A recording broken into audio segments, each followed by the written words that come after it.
It is now June 1st, which, wow, that is just crazy. And I saw 5 movies this month, and I'm going to rank them from the worst to the best. And keep in mind, I really enjoyed every single movie I watched this month. They were all very, very fun. And coming in fifth place, we have Nona's. And that's what just proves that this month is such a great month because I still had a lot of fun with this movie. And this is a very charming and cute movie where it's basically Vince Vaughn starts up a restaurant with a bunch of Italian grandmothers. That's what this movie is. It's very silly, but it's very cute and fun. There's not really much to it outside of that. Just learning about all these grandmothers is very fun, and they're all just very interesting. And Vince Vaughn, of course, is just great in anything.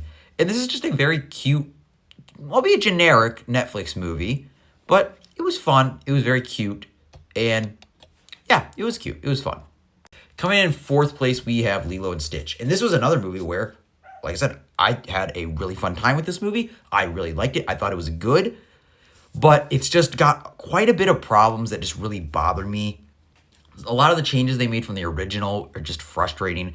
Some of the changes with Nani that they made, No Gantu, and some of the changes they made with Pleakley and Jumba. Also, I think that it should have been longer, even though it was already longer than the original, but still parts of it feel rushed. But what make this movie still good, in my opinion, is, well, look at the title, Lilo and Stitch. I think that Lilo is still great. Stitch is still great. The CGI is great, too. It's a very beautiful movie to look at. Very fun. The characters are very adorable. And this is just a cute and fun family movie where I would happily watch it again. And I hate to be that guy, but I'd be down for a sequel. Hey, I'll watch it. I know there's a lot of other sequels for the original movie that I still need to get around to watching with. So Disney's got a lot more they could adapt with this franchise. And although people always get mad at them for like making all these live action Disney remakes, they keep showing up for them because this movie is making a ton of money. But anyways, I'm just going on a little tangent right there. This movie is still very cute and very fun, and that's fine, I think. I mean, yes, was there a lot of stuff that really bothered me? Yes. But I'm not going to just sit here and lie like I didn't have a fun time watching it. I thought it was a lot of fun. And coming in third place, we have Thunderbolts. Now, this is a movie I think that some people are like really overhyping. I think that, like people say, best Marvel movie since Endgame. It's like, to me, this movie is good. It is good. But I think that's really just nothing more than that. Granted, I've only seen it once. Who knows? Maybe when I watch it again, I'll like it more. Maybe I'll watch it. Maybe I'll like it even less. But it's another one of these Marvel movies where, yes, in many ways, it does kind of feel like old Marvel, but it's still got, maybe people just got expectations. Like, I kept my expectations, like, low, because, I mean, they tried to hype this movie up where, like, this A24, a new and different Marvel movie, and it's not that at all. I mean, do I wish Marvel would just make something genuinely new and different? Yes, but I don't really think that's ever going to happen, at least not anytime soon. But if we're just judging this movie for what it is a very fun and enjoyable Marvel movie. And these characters are very fun. Yelena is a great character. Bucky is great.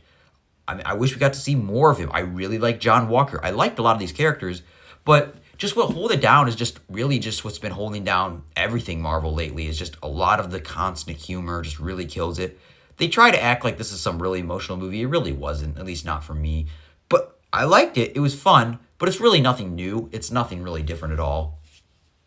But if we're just judging the movie for what it is, it's a fun and enjoyable Marvel movie. The characters are all fun, the action is fun, and the banter is fun. It's just a fun movie. Does a lot of it kind of bother me? Yes, but I still had a very fun time with this movie. And I wouldn't mind seeing these characters again, although this movie's definitely not getting a sequel. But yeah, I had fun with this movie. And coming in second place, we have Fight or Flight. Now, this is a movie I have seen some people really hate on this movie. Other people, like personally, I just took it for what it is. I thought that this movie was a absolute blast. It is insane. It is crazy over the top. It is extremely silly and kind of goofy. But that's what just makes it so much fun. Like, a lot of it people are saying is Bullet Train but on a plane. And yeah, kind of, but I'd say Bullet Train is probably the better made movie. But Fight or Flight might be even more fun because it's just so over the top. The action is just insane. It is really gory, really violent. Where we're on this with Josh Hartnett's character, he's on this really long flight. It's like it's like an 18-hour flight. So it's on this ginormous plane, and just he's being hunted as he's also hunting someone else, just all on this plane. It feels so grand, yet also claustrophobic. I think it does a really good job with the atmosphere. I think that just all the action is just so over the top and so much fun that's why I have it just ranked so high. It's just I just couldn't stop like smiling during this movie. It was just such a blast to watch. And I just really yes, is it silly and is it dumb? Yes. You have to go into this movie knowing it is very unrealistic, very stupid and silly and like over the top, just insane, balls to the wall.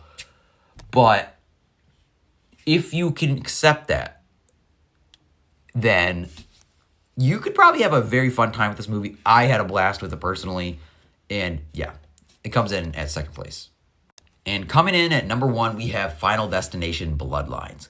Now, this movie I also just found to be an absolute blast of a movie. And this is the first Final Destination movie I have ever seen. I knew the concept, but I kind of just went into this movie not blind, because like I knew the premise. I watched the trailers and stuff. Like I knew what it was about. But like just going into it, being my first Final Destination movie, I just went into this movie wanting to have a fun time, and I just had an absolute blast. The kills are just insane in this movie. The slow, like, domino effect is just what makes it so fascinating. Like, from the very beginning to the very end, there's just so much, like, fun to be had. It's got this kind of mystery element to it as well, as our main character is kind of trying to figure out, like, who is Death going to attack next? Which member of the family? Who, what, when, where, why? It's just that fascinating, we're full of fascinating characters. Although they're not all super interesting. But our lead here is compelling enough, I think, that just we're in this mystery movie. In many ways, it's a mystery movie. And yes, this is a horror movie, as people say. It's not scary. It's really just there for shock value and way for the kills to be so over the top and bloody. That's what the horror comes from. But it's not scary. But I just had so much fun just spending time with these characters, knowing and basically seeing, like, when you could tell when a death is starting to attack, you could just, like, see every little minor detail that just makes it so, like, you're like, okay, oh, now that's going to happen. Oh, now that's going to happen. And that's just what makes it so much fun. It's just, you're almost like seeing this movie from the perspective of death itself. Like, because you know when it starts. You know when death is going to come for each character. Or at least sometimes you think you do. There's one really good red herring that I thought was great. And the ending to this movie was just like so insane and funny. And yeah, if you kind of this really just reminded me of The Monkey from earlier this year. But like I said, I'm not going to get into too many spoilers. I've reviewed all of these movies on my TikTok and on my YouTube channel. But yeah, I thought that this movie was just an absolute blast, and it comes in at number 1. Number 1. I can't even speak today. So that was my ranking of all 5 May 2025 movie releases that I watched, from the worst to the best. Leave your ranking in the comments below. Leave a like if you enjoyed this ranking. Leave a comment what you thought of my video, and subscribe for more rankings and reviews like this.